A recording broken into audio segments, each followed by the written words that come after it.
ये कबीरदास के दोहे जो इंटर प्रथम वर्ष के लिए मैं यहाँ पर आपके सामने व्यक्त कर रहा हूँ।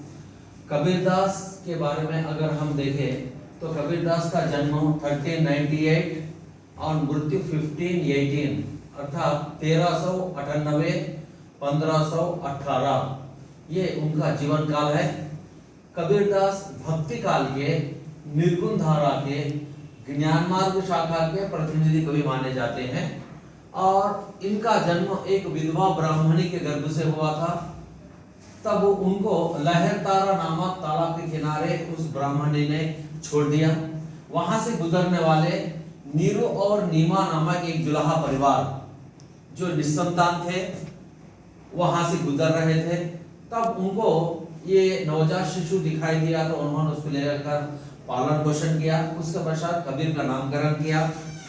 कबीर मुख्यतः अनपढ़ थे, कहा जाता है कि कबीर अनपढ़ थे। उन्होंने पंडित रामानंद के शिष्यत्व में आने के पश्चात भ्रमण करना शुरू किया।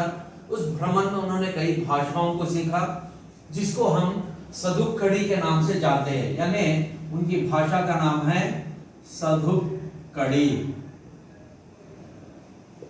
उनकी भाषा का नाम है सदुक्कड़ी और उनकी जो रचना है, रचना का नाम है कबीर बीजक। ये इनके प्रति परिचय है। अब इसमें से आप आने वाले प्रश्न ये है, कबीरदास किस शाखा के कवि हैं?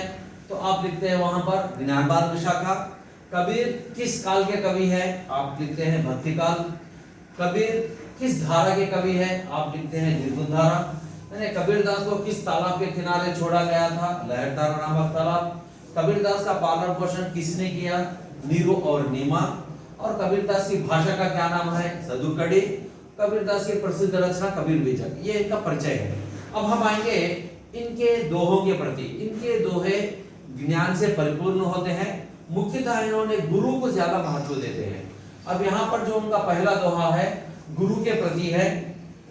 यहाँ पर वो दोहे का मैं थोड़ा पढ़ूंगा, उसके बाद आपको समझाने का प्रयास करूंगा। सदगुरु की महिमा अनंत अनंत किया उपकार, लोचन अनंत उघाड़िया अनंत दिखावनहार। तो यहाँ पर कबीरदास कहते हैं कि गुरु वंदनीय होते हैं। वे कहते हैं कि सदगुरु, अब यहाँ पर आप कबीर देखिए, सदगुरु और दूसरे गुरु, मतलब गुरुओं में भी दो प्रकार के गुरु है कहकर उन्होंने यहाँ पर वर्णन किया है। सदगुरु का मतलब है सच्चे गुरु, यानी आज के समाज में गुरु के भी दो प्रकार हो गए कहकर यहाँ पर उन्होंने व्यक्त करना चाहते हैं। सदगुरु का मतलब है सच्चाई से शिष्य को अपना ज्ञान पेश करने वाले, अर्जित करने वाले, देने वाले, बांटने वाले। तो कहते हैं कि सच्चे गुरु वही होते हैं। कहते हैं कि सदगुरु की महिमा अनंत, सच्चे गुरु की महिमा अनंत होती है। अनंत का मतलब है उसका हम जितना भी वर्णन करें कम है।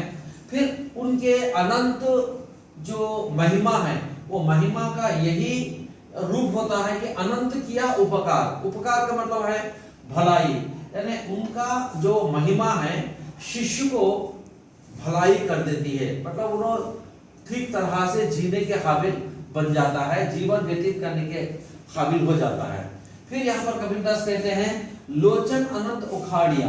लोचन का अर्थ है आंख, उघाड़िया खोल देना, यानी आंख खोलना, ये मुहावरा है। आंख खोलने का मतलब है हमारे अंधकार को दूर करना, हमारे अंदर जो अंधकार है वो अंधकार को दूर करना है। यानी गुरु क्या करते हैं, हमारे आंखों को खोलकर अंधकार को दूर कर अनंत दिखावनहार, सारे संसार में जीने के योग्य बना देते हैं, यानी ज्ञानवान बना देना। दिखावनहार का मतलब क्या, सारी दुनिया आपको बहुत अच्छी दिखाई देती है। यानी आपको अच्छी कभी दिखाई देती है जब आप अच्छा देखते हैं, यानी अच्छा देखना ही अच्छा दिखाई देना है। ये अच्छा दिखाई देना कहाँ से होता है? गुरु के कारण ही। यानी मूलतः कबीरदास का कहना यही है कि गुरु हमें इस माया रूपी संसार से विमुक्त कराकर अच्छे मार्ग को दिखाते हैं, जिससे हम संसार में सम्मान पाने के योग्य हो सकते हैं। ओके बेटा, तो नेक्स्ट दोहे में हम दूसरी क्लास में हम नेक्स्ट दोहा सुनने का प्रयास करेंगे। फिलहाल ये दोहे से हमें मिलने वाली सीख यही है गुरु वंदनीय है, गुरु का हम सम्मान करना चाहिए।